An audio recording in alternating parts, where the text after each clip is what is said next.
Good morning. Welcome to our webinar, Workforce Security and Productivity Best Practice for 2023. My name is David Morrow, and I'm the Chief Marketing Officer at Awareness Technologies, which is the parent company of Veriato. We're delighted to have you here for our webinar. As you know, there's been a huge increase in remote and hybrid work over the past few years, and we absolutely see that trend continuing across 2023 and beyond. But it's created new challenges for managers and for business leaders, including lack of visibility, limited communication, and the blurring of boundaries between work and personal life.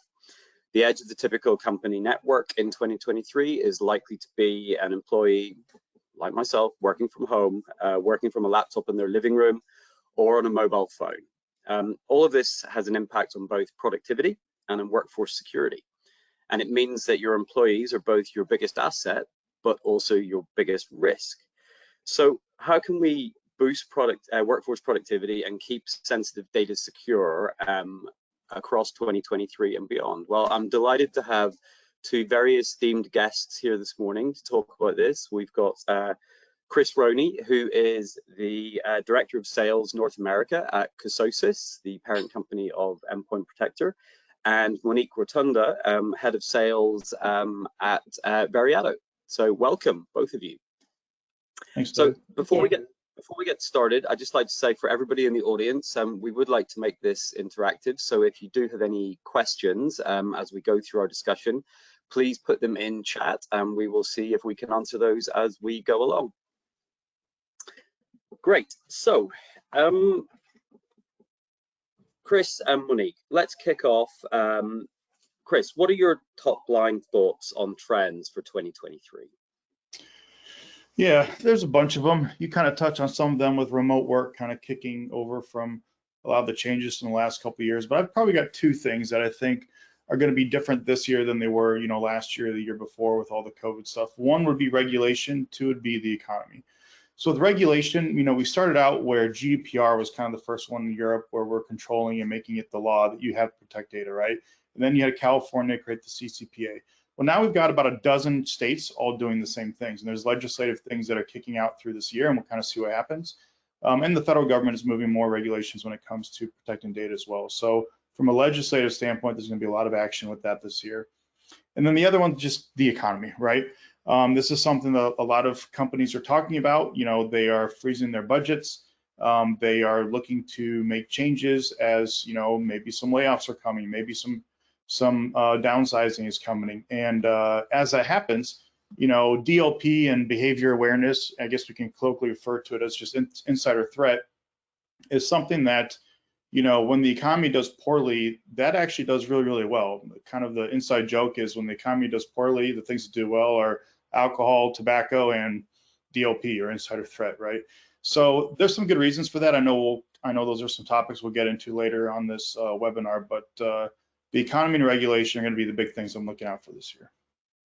Yeah, absolutely. And we'll definitely talk more about that as we go through the webinar. So Monique, what about yourself? What do you see as the key trends for this coming year?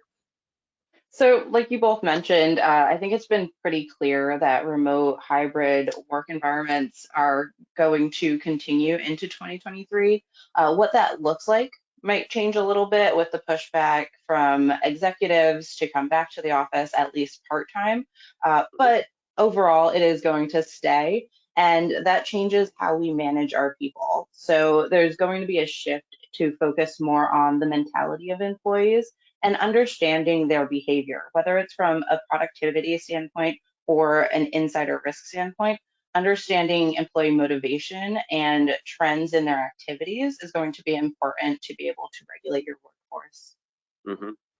Absolutely, absolutely. And again, lots of things we can touch on there as we go further into the webinar.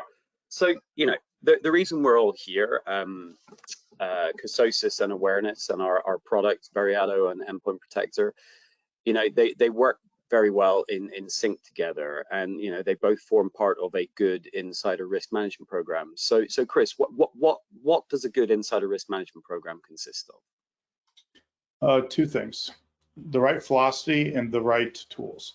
So from the philosophy standpoint, you have to have the right strategy, you have to have the right philosophy, you have to have the right cultural buy-in where the people making decisions at the company are on the same team. You get a lot of friction sometimes when it comes to these sorts of things from a cultural standpoint. So you have to have that sort of tidied up. And then the other thing is the right tools. Sometimes people have the philosophy right or the culture right, but they don't have the right tool. And this can be very sort of convoluted and very messy. In the world of DLP and insider threat, you kind of win or lose these projects, in the details, right? So you can win or lose a insider threat program by having one exit point that isn't covered. So you have to have the right tool that will cover your data that you need to protect. Right.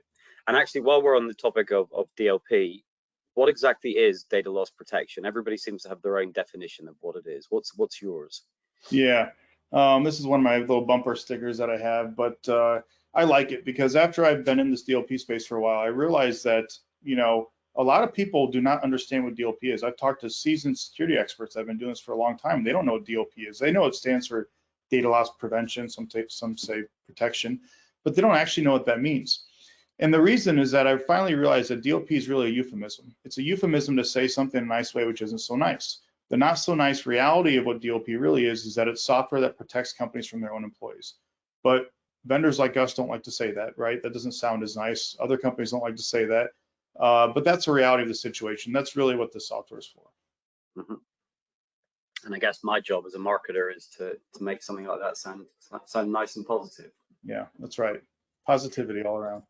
Absolutely. So Monique, over to you on the same question. What does a good insider risk management program consist of? Thanks. So when it comes to insider risk, I think outside of, as Chris mentioned, having a philosophy or a plan in place, if you really break it down, it falls into two areas. Identifying and focusing on protecting your critical assets and data and services that are valuable to your organization, and monitoring behavior. As I mentioned, a major part of an insider threat program is the human aspect. This isn't an attack coming from the outside. These are people that are given access to information from the inside. So we need to understand the trends, the behaviors, in order to really be able to protect, assess whether something is a threat beforehand, and to even, if an event occurs, to understand if it's maybe a human error or actual malicious intent. So really understanding behavior from before anything happens is going to be a major part. But obviously, with humans being part of the program, having a safety measure in place to protect your assets is the other half of that. Right. That's great. Thank you. Back to you, Chris. I do like your definition of DLP. So moving on from that, what do you see as the key emerging trends in data protection? Yeah, well, we talked about kind of the things for 2023. Those will be things for the year. But in general, outside of this year, I think the trends are, DLP is getting more and more important. This year we're going to see a lot of legislative action, but we're going to have more of that for years and years and years. So in general, moving the sense of security being from keeping the bad guys out, just like Monique mentioned, that was historically, what people think of security, building bubbles around your company to keep all the bad stuff out.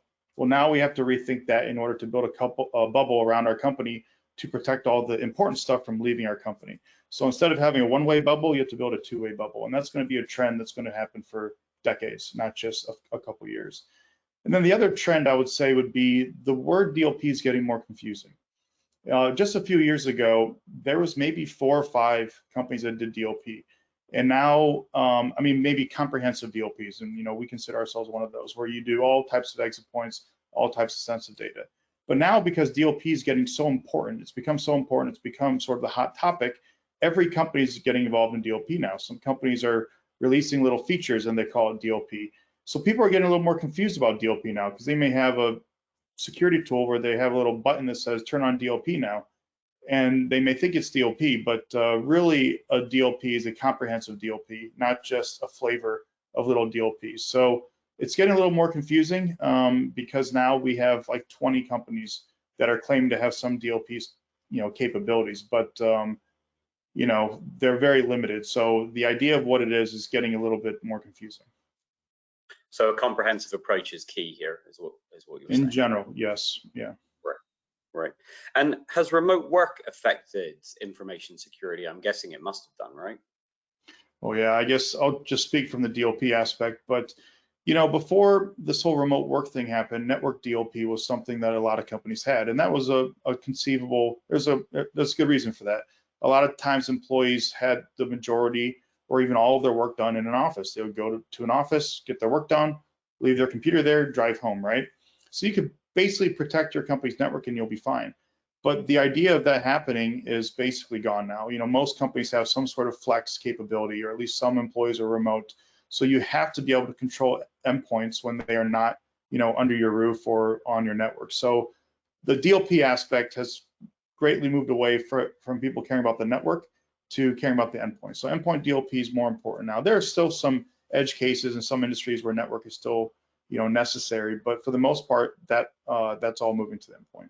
Mm-hmm. Mm-hmm. Okay. And Monique, I'd like to ask you a little bit about the partnership between Veriato and EPP, Endpoint Protector. Why have we partnered, and what difference does that make? Why is it such a strong partnership? So, like I mentioned before, part of an insider risk mitigation program is going to be understanding the behavior, but also protecting your assets. Now, to understand the behavior, Veriato would monitor all employee activity before an event or an attempted event even occurs. By continuously monitoring this behavior, the behavior trends within the workforce, we're going to be able to establish a baseline for what would be considered normal behavior. This type of information could be used for multiple use cases, either to understand productivity or burnout, but specifically with EPP, what we use this for is for assessing risky behavior. So for example, if an employee remains active during their 8-hour shift as usual, but instead of completing their normal work activities, they're visiting risky websites such as file sharing websites or looking up things that are not pertinent to the workday. This will allow us to look more into what the employee is doing on a day-to-day basis before the event actually occurs. Mm-hmm.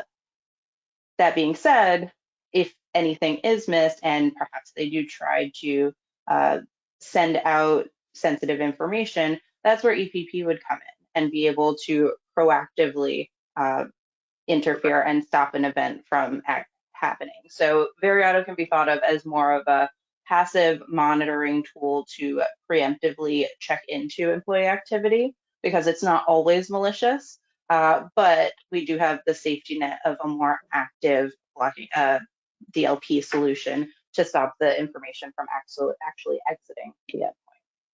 So essentially together, we're looking for the signals that somebody might be about to do something nefarious, but we also have the tools in place to prevent it happening if they choose to do so. Exactly. I guess this is highlighting the difference between, in this industry, we talk a lot about insider threat and insider risk as if they're the same thing, but insider threat management is kind of after the fact, whereas insider risk management is preventing things from happening in the first place, right? So, okay, great. So, a large part of what Veriato does is monitoring. Are employees usually aware that they are being monitored? That's actually something that comes up quite a lot with our clients because the answer 3 years ago probably was a lot different than what it is now. As I mentioned, we're focusing more on the people these days, especially with remote environments. In the past, it was quite common for it to be passively in the background, a little bit more secretive. But what we're seeing is companies are being more transparent, and we find that it actually makes for an open dialogue with employees where they can actually be part of the conversation. This doesn't have to feel like Big Brother, where we're trying to catch people doing things. From a productivity standpoint, the employee should be part of the conversation. If they are not being as productive as required, then having that conversation can really help them to focus in their areas or understand whether it's for a lack of effort or perhaps there is a training opportunity for our workforce. So really understanding as we move apart, rather than staying within the office, how to continue the conversation and really humanize our workforce. So from a productivity standpoint, I definitely recommend having that transparency because it does just help. It's almost like a self-fulfilling prophecy. If they know there's something watching them be productive, they tend to be more productive to begin with. Now, from insider risk, it also opens the conversation to make sure that people are aware of what can create a threat, how information can accidentally leave their endpoint so that they can be a little bit more aware and proactive in how they operate with sensitive information. So overall, the conversation is being had more often and employees are aware that they're being monitored. Right. And how do employees generally react to this? Do they react negatively, or do they see it as part and parcel of, a trade-off for being allowed to work from home and work remote? There's a trade-off with the company that there has to be some level of oversight. Yeah, I mean, the employees tend to react quite normally. It's just some even assume it's in place if they're out of office, if they're using company equipment. From a security standpoint, it just makes sense. Just like a storefront would have a camera for security measures. They understand that, and they do want to work remotely. So there is the trade-off aspect of it, but there's also a bit of an evening of the playing field. When we're working off of strictly numbers, there's no extra bias that can be in place with human management, whether it's a recency bias because of someone being in the office more often or any type of favoritism. So it actually makes it a lot more fair for the employee when they're judged strictly on their activity and their productivity rather than any other factor. Machines are better than humans, basically. Sometimes. Chris, let's turn it back to you, and let's do a bit more of a deeper dive into DLP. So who is the real threat in this? Well, the real threat is when it's specific to, to employees, it is, or to DLP, it is going to be employees. But I think in general, a lot of people have sort of the wrong idea of what this is. And the way our news sort of reports, threats or hacks or data breaches is actually different from what reality is. And I know this because when a company has some sort of breach, they will come to us, we'll sign NDAs, of course, and we will never say what happened, but we will learn about what happened because they want to know or confirm that we can actually make sure that that won't repeat itself, right? And then a month or two later, I'll see on the news somewhere that this company had a data breach and they said it was a hack. They said they got hacked and, some outside force of that I guess it sounds a lot better to make it seem like a sophisticated state actor with lots of resources hacked into a company versus saying an employee was unhappy, put everything on a USB drive and walked out of the company. And that's very embarrassing. So when it comes to the PR management of these companies versus, what is actually happening, when something hits the news, it oftentimes, when you see a hack, there's a good chance more often than not that it wasn't a hack. It was an insider that walked out with that information. And being on the inside of it now, I get to see that. It makes it very, very interesting. So the reality is far different from the news cycles. Right. So there's a big gap between perception and reality then. Okay, yeah. Interesting. What type of data is at risk? What type of data should be protected? Anything, if a company says, if this data were to leave our company, end up in the wrong hands, maybe with a competitor, maybe with a new startup, maybe, whatever the legal issues are. If you were to say, if this data leaves our company and that would create a problem, then that's what you need to protect. So that part's actually pretty straightforward and pretty simple. Implementing it is different, but the philosophy is pretty easy. And are there any types of industries that are more common than others that seek DLP solutions? it's pretty broad, to be frank with you. You know, law firms care about everything that their clients send them. Engineering companies care about their drawings. You know, that's proprietary data. Healthcare cares about PHI and PII. You know, they may have different reasons. Maybe it's intellectual property versus maybe it's a regulatory, you know, law that they have to follow. But every single industry has some sort of thing that they care about.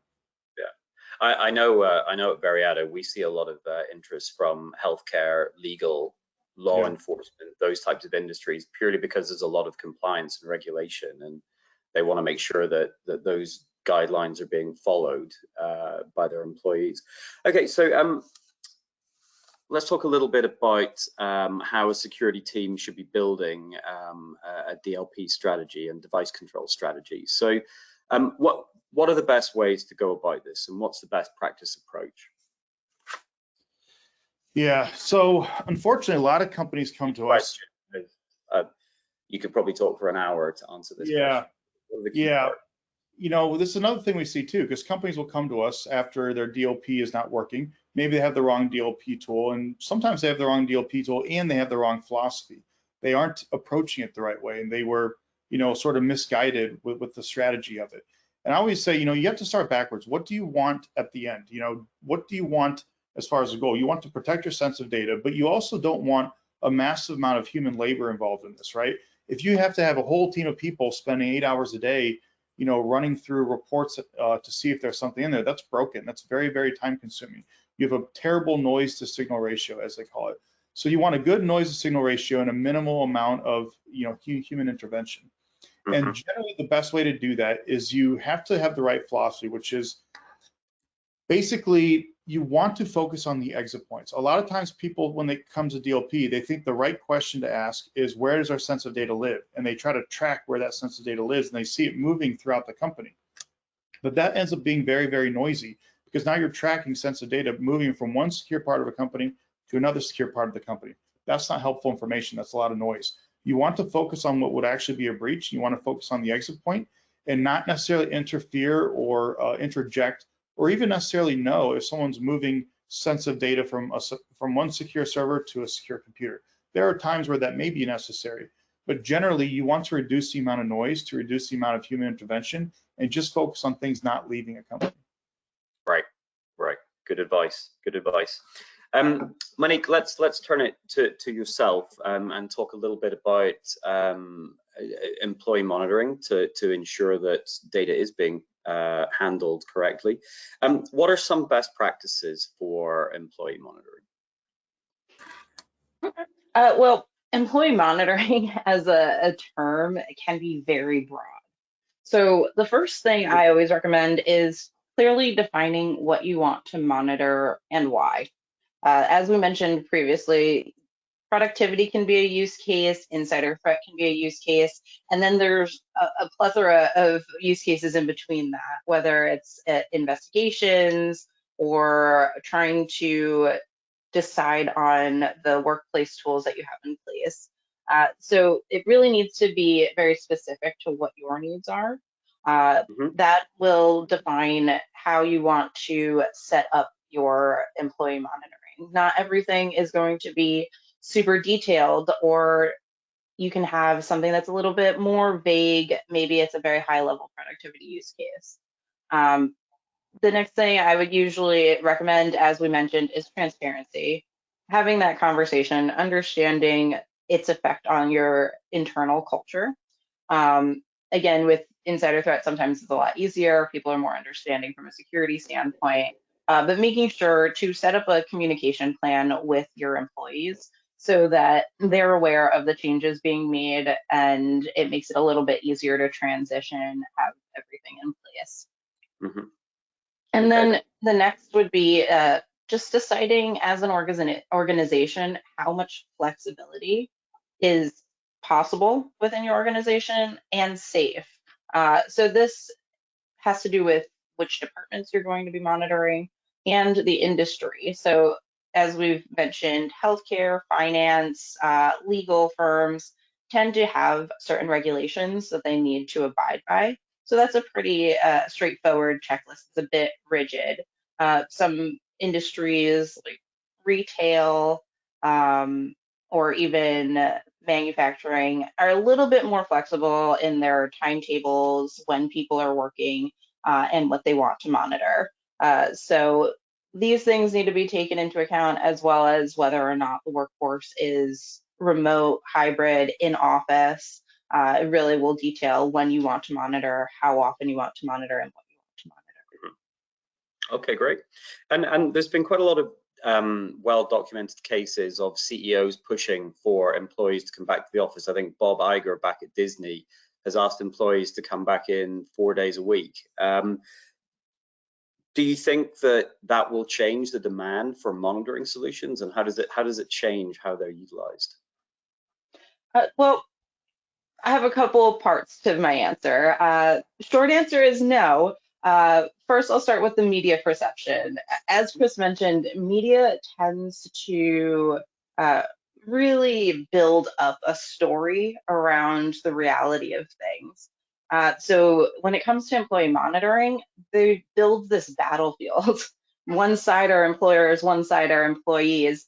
But in reality, it's actually not that big of a difference in their opinion of where people should be working. There's probably maybe a day difference, but managers and employees are actually in agreement that hybrid is going to be the best option for most workforces.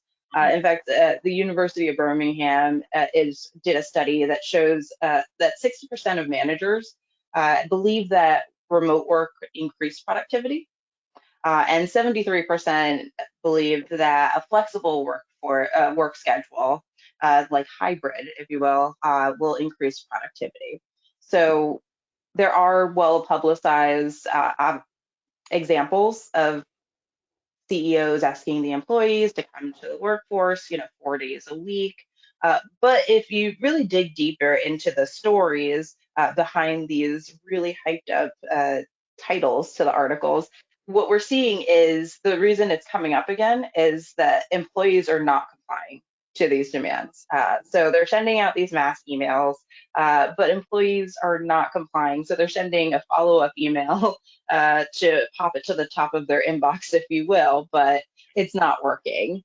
So long-term, it's not really a feasible option.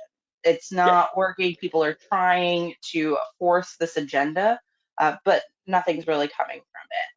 So even industry experts are recommending that big industries get on the train for the hybrid remote workforce or get left in the dust. Yeah. Now, the reason I brought up Disney, my next door neighbor works for Disney, and I've seen no evidence that he's going to the office yet. So, well, he is in good company apparently. But on top of that, even if employees did go back to the office, it wouldn't take away from the need for visibility in the activity monitoring. So whether or not an employee is at their desk in front of a manager, that doesn't mean we can see what is actually going on their computer. So we do still need that visibility, especially from a security standpoint. So for example, I'm sure you saw recently in the news the FAA outage where every flight was grounded. So what happened there is that contracted employees were able to introduce there was a procedural error where they were able to unintentionally or intentionally, we don't really know, introduce a corrupted file into the system. Now, most of the time these workers are in person, but even if they hadn't been, we wouldn't be able to see what they were doing on the computer, and it was a procedural error. Now we have all of these questions asking, was it intentional? Was it malicious? Without being able to see the activity that led up to this, it's really hard to try to infer intention. So I guess, like I said, no, I don't see any but the same principles apply whether you're at home or whether you're in an office, essentially. Exactly. So no matter where your employees are going to be, the need for monitoring behavior and having protection for your assets still remains. Yeah. Okay. Let's take a bit of a pivot now. So, Chris, let's go back to something that you brought up right at the beginning. You talked about the economy. And there's been well-documented concerns about the global economy, the economy here in the US and elsewhere. And there's kind of mixed signals. Is it going to go into recession? Is it not? Some news is good, some news is bad. Kind of don't know where we stand just yet on this. But if the economy does start to struggle, does data protection and insider risk management matter more if it starts to shrink?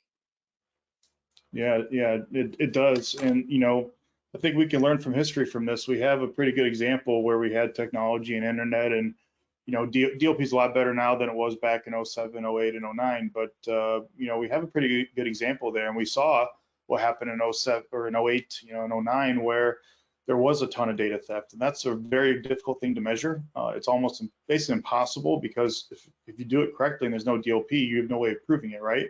But if you lay off 30 engineers at a company and then 3 months later they end up making the same product as you because they all went and started a new one, or they went to a competitor, maybe it's a coincidence, maybe it's not, right? So you had a lot of examples like that where people would take things out the door. If they see a sinking ship, they want to go somewhere else where, the tide is higher. And that's going to happen, but you have to have a DLP and policy in place before something like that were to happen. Right. So one aspect of it. And then in general, employees, for whatever reason, just seem to think that they own the data that they build at a company. They don't, but they do, and they've demonstrated this with a lot of studies, and I don't know exactly what the number is. It's hard to know, but it's more than half probably.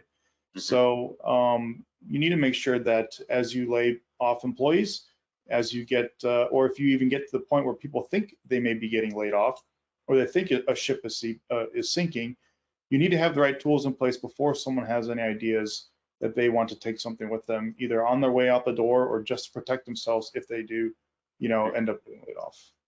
Right.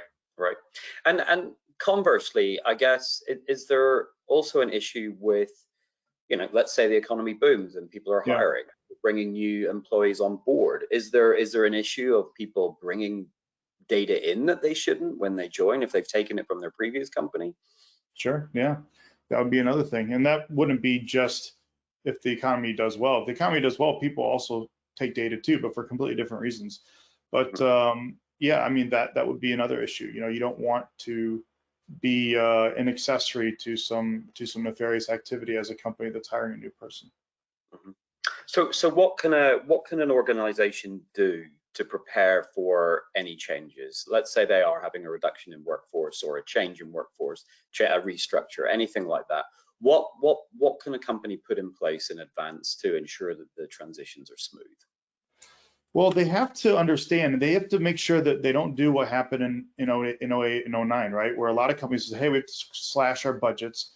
They cut costs everywhere, and they cut, and they lay off employees, and they lost a ton of data. You had a ton of breaches back then. You had a bunch of new companies pop up out of that.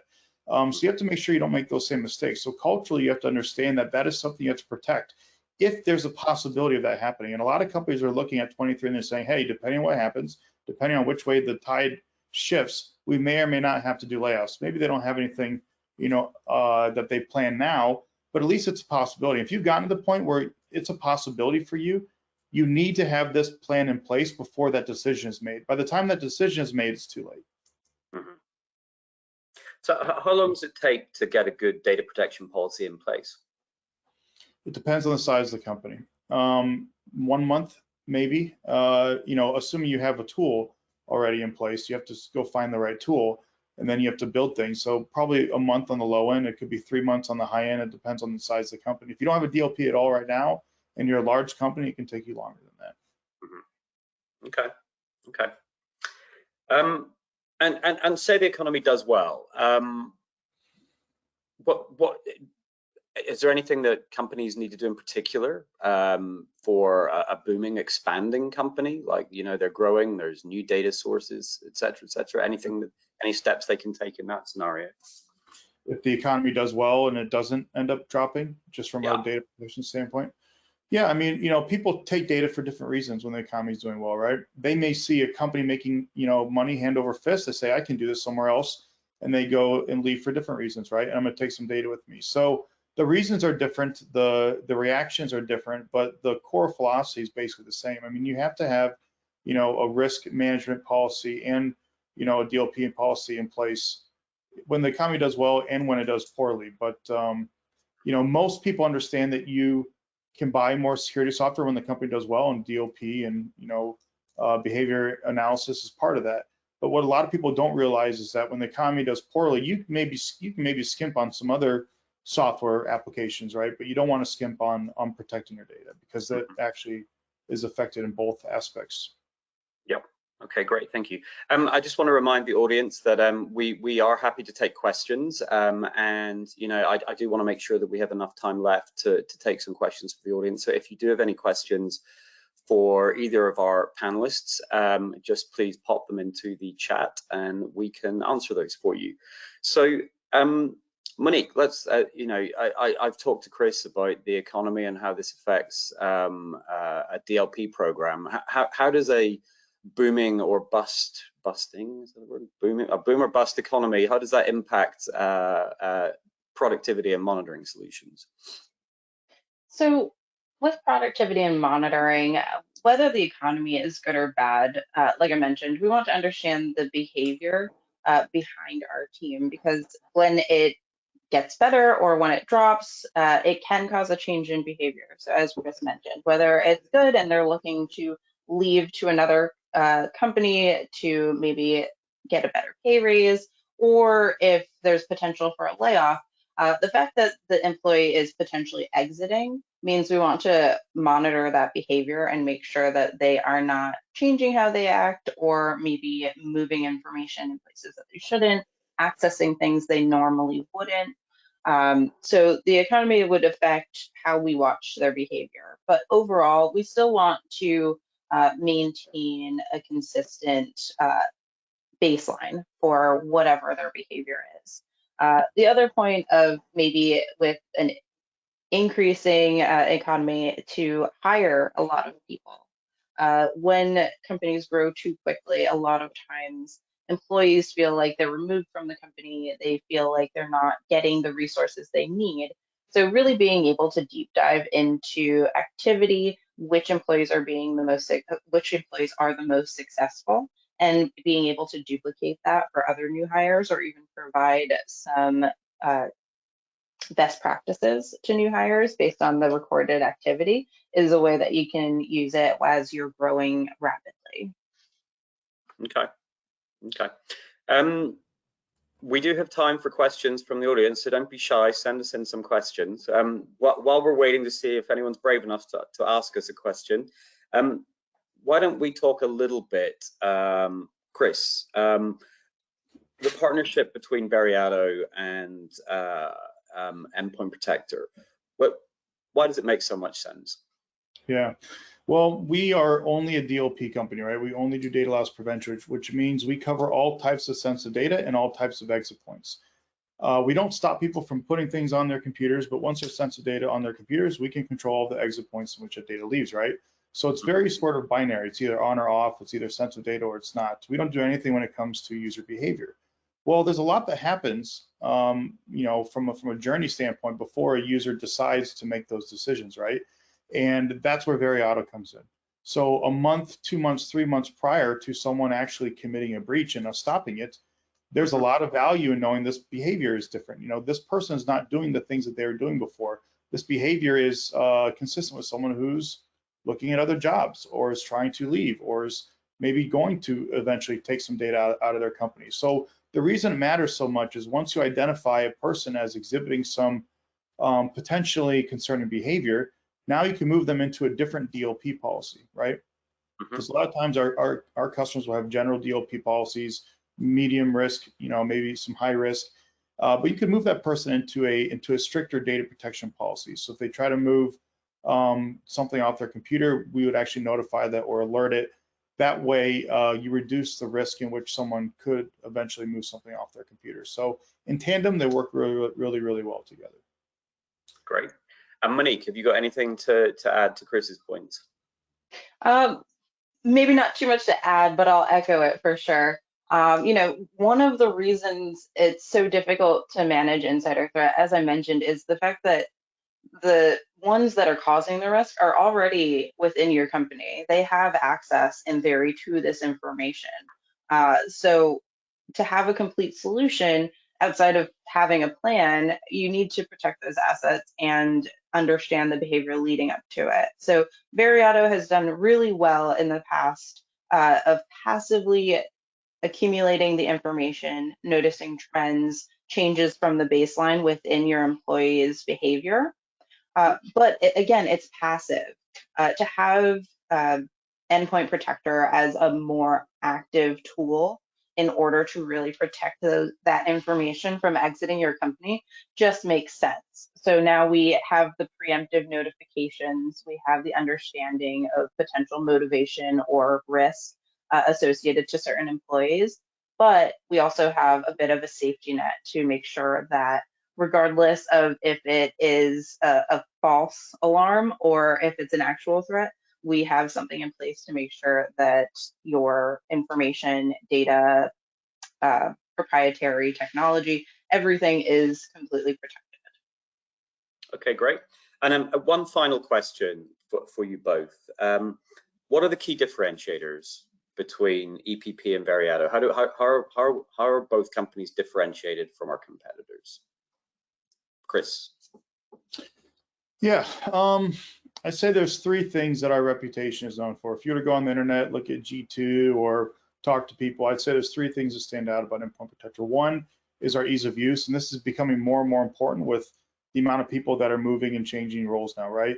If you have someone leaving that's working on a DLP and you have a DLP product that's so complicated that you can only hire someone that has 2 years of experience using that tool, that's very, very hard to fill that role. So you want a tool that's very easy to use, so you can have multiple people wearing many hats if necessary, and it's very easy to shift those roles, right? That's very important. So ease of use is one. Mm-hmm. The second one for us is a lightweight client. A lot of people have had bad experiences with DLPs in the past.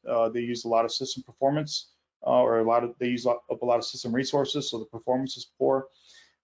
We have a very, very lightweight client. I think people would say we probably have the lightest weight client in the world of DLP. So you don't have any noticeable performance issues on a computer. That's very, very important. Culturally, people don't want something on their computer that is causing problems for them. And then the third thing that we're known for would just be our cross-platform support. You know, Windows, Mac, and Linux. We've full 100% feature parity between Windows and Mac.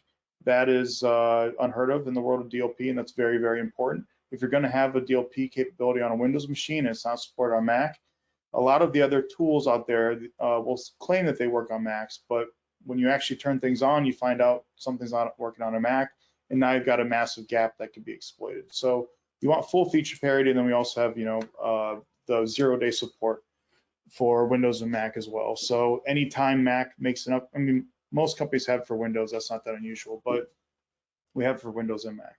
So cross-platform support, ease of use, and lightweight client. Okay. And Monique, over to you for the same question. So what I would say is when it comes to employee monitoring, it has grown quite frequently, quite a lot in the last few years, but Veriato is a category defining solution, meaning there wasn't really an employee monitoring sector before we started creating our solution. So it provides a robust insight into the activity of employees. It's going to be available across multiple platforms. So we're able to cover PCs, Mac, Chromebook, and Androids. So for workforces that maybe provide different types of devices, for especially salespeople on the road, cell phones, you're really able to see every type of device that they're using. Mm-hmm. We also try to make sure that our user interface is super simple. A lot, just like Chris was saying, a lot of these types of solutions are built almost with an IT staff in mind, where you have to have a full team basically just to manage the solution.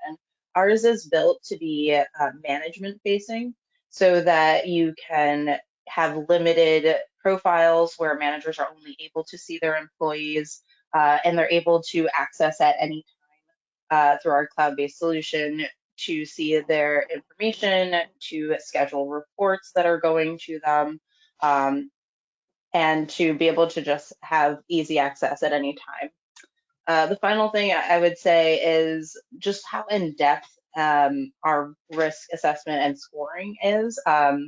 We are able to have a lot of preemptive alerts to any changes in behavior to really make sure that not only are you getting the information because of the activity monitoring, but you're getting alerts on when you should be paying attention. This is what makes it really easy for the employers to get the type of information that they're looking for, rather than having to scour through, weeks, days of information being collected about an employee's everyday activity. I always like to joke, you don't have time to watch someone in Excel for 3 hours when you already have a job to do.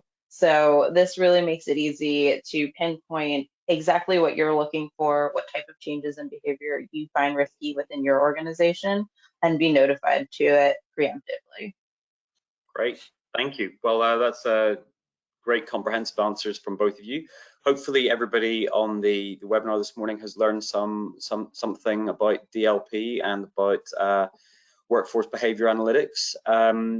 I think we are pretty much at time. I don't see any questions coming in. So Chris and Monique, thank you so much for your time this morning, and thank you to all of the attendees for attending this morning. We will be sending out the recording of the webinar so that you can re-listen to any parts that you may have missed or want to share it with somebody. So thank you everybody for your time this morning, and we will see you on the next webinar. Thank you.